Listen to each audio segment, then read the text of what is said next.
রাধে রাধে বন্ধুরা, আমি হলাম শুভজিৎ আর আমার সাথে চলে এসেছে মিস্টার মাঙ্কু। আচ্ছা মাঙ্কু, ওকে। তো আজকে কি জন্য এসেছিস? আমি কি করে বলবো, আমি তো জানি না। তুমি এসেছো, আমি চলে এসেছি। আচ্ছা ঠিক আছে। তো তুই আজকে দেখছি নতুন জামা পরেছিস, এই তো কি জন্য রে নতুন জামা হঠাৎ? মা বাড়ি যাবো। তুই মামা বাড়ি যাবি? বাহ, ভালো তো। হ্যাঁ তো তুই কি যাবে সাথে? বুঝলাম বুঝলাম, ঠিক আছে।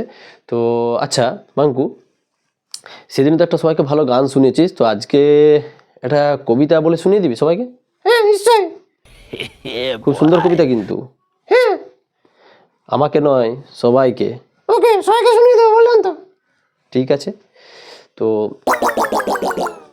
একটা ভালো থেকে কবিতা বলে শুনিয়ে দে সবাইকে। ওকে শোনাচ্ছি তাহলে। ওকে।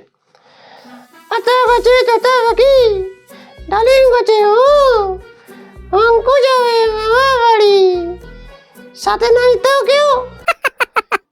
এটা আবার কি কবিতা রে? এটা হলো অঙ্কুর কবিতা। আচ্ছা, এটা মাঙ্কুর কবিতা। এটা লেখক কে? মিস্টার অঙ্কু। আচ্ছা ঠিক আছে। তো আচ্ছা, তুই তো বলছিস সাথে নাই তো কেউ মামা বাড়ি যাবার, হ্যাঁ গো। আমাকে নিয়ে যাবি? না কেন আমাকে নিয়ে যাবে না কেন? বলা যাবে না, কেন বলা যাবে না কেন? কারণ আছে। বলবি তো? তুই অনেক লোভী। আমি লোভী? কেন রে, তোর সাথে কি লোভীগিরি করলাম? আগের বাড়ি তুই মামা বাড়ি যে মনে আছে কি করেছিলি? কি করেছিলাম? দেখ, তোকে কিছু কথা বলছিস শোন। ওকে বল। কোথাও কুটুম্ব গেলে না, খেতে দিলেই সঙ্গে সঙ্গে খেতে নেই, জানিস তো? হ্যাঁ সে তো বুঝলাম, তো খাবার দিলে খাবো না তো কি করব? না খাবি, কিন্তু সঙ্গে সঙ্গে না।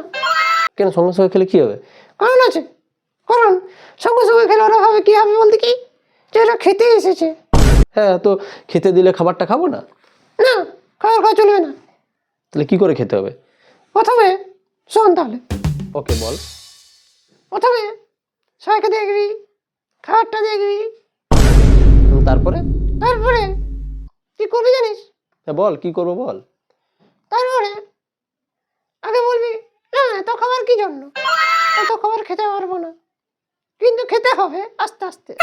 এটা আবার কি, এত খাবার খেতে পারবো না বলে দিয়ে আস্তে আস্তে খেতে হবে? তো ভালো শোনালি তো। এটাই তো অঙ্কর বুদ্ধি। আচ্ছা আচ্ছা, তারপরে এটা থেকে লোভী বলবে না? না এটা তো লোভী বলবে না, বলবে জোর করে খাচ্ছে খাচ্ছে, বুঝতে পারলি? ওকে, তারপরে? তারপরে আর কি, আস্তে আস্তে একটু একটু করে খাবি, সব খাবারই খেতে হবে কিন্তু আস্তে আস্তে খাবি, বুঝলি তো? নাহলে না হবে আর লোভ এগুলো কোথা থেকে চলে এসেছে, বুঝলি তো? হ্যাঁ বুঝলি? ওকে ওকে ওকে। আচ্ছা আচ্ছা বুঝলাম, ওকে, এবার তোর কথা শুনে চলতে হবে। ঠিক আছে বুঝলাম, নিয়ে যাবি তো? না নিয়ে যাবো না। কেন তারপরেও নিয়ে যাবি না কেন? কারণ আছে। কি কারণ বল জানিস? কি কারণ বল। ওখানে একটা মেয়ে আছে, ওকে দেখতে যাবো এবারে। লজ্জা পেয়ে গেছিস রে? হ্যাঁ লজ্জা পাবারই তো কথা, মেয়েটাকে দেখতে যাবো না তুই আর কি জানিস বল। আচ্ছা বাবা, আচ্ছা আচ্ছা। তো আমি সাথে গেলে মেয়েটাকে দেখলাম তো কি হয়েছে? না তোকে যদি, তুই যদি পছন্দ করে নিস ওকে, বুঝতে পেরেছিস? আরে বাবা, তোর গার্লফ্রেন্ড হবে, আমি কেন পছন্দ করতে হবে? না না গার্লফ্রেন্ড না, ওকে বউ করবো। আচ্ছা তাহলে পরের বার আমাকে নিয়ে যাবি? হ্যাঁ পরে পরে নিয়ে যাবো, তবে একটা কারণ আছে।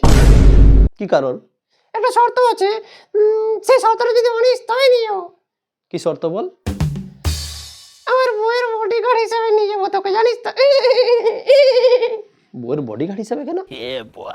কেন, বউ দেখতে খুব সুন্দর, বুঝলি তো? আচ্ছা, তোর বউ দেখতে সুন্দর? তুই এরকম দেখতে, তোর বউ এত সুন্দর কি করে হলো? কারণ আছে, কারণ আছে। ওটা আবার কি কারণ? তুই বুঝবি না, তুই বুঝবি না। কেন? অনেক কষ্টে রাজি করা হয়েছে রে। আচ্ছা আচ্ছা আচ্ছা, ঠিক আছে, তাহলে পরের বারে নিয়ে যাবি। তো কবিতাটিকে আরেকবারটি সবাইকে শুনিয়ে দিতে পারবি? হ্যাঁ নিশ্চয় শুনিয়ে দেবো। বল। আতা গাছে তোতা পাখি, ডালিম গাছে ও অঙ্ক যাবে মামা বাড়ি, পরের বারে সাথে যাবে একটা সুন্দর বউ। কবিতাটা কেমন লাগলো একটা বন্ধুরা জানিও, ওকে? আর আরেকটা কথা, যদি ভালো লেগে থাকে কমেন্ট বক্সে একটু জানিও কেমন লাগলো কবিতাটা আমার, হ্যাঁ? আর চ্যানেলটি লাইক শেয়ার এবং সাবস্ক্রাইব করে দিও বন্ধুরা। ওকে, এবার কিন্তু রাখছি। ওকে, বাই।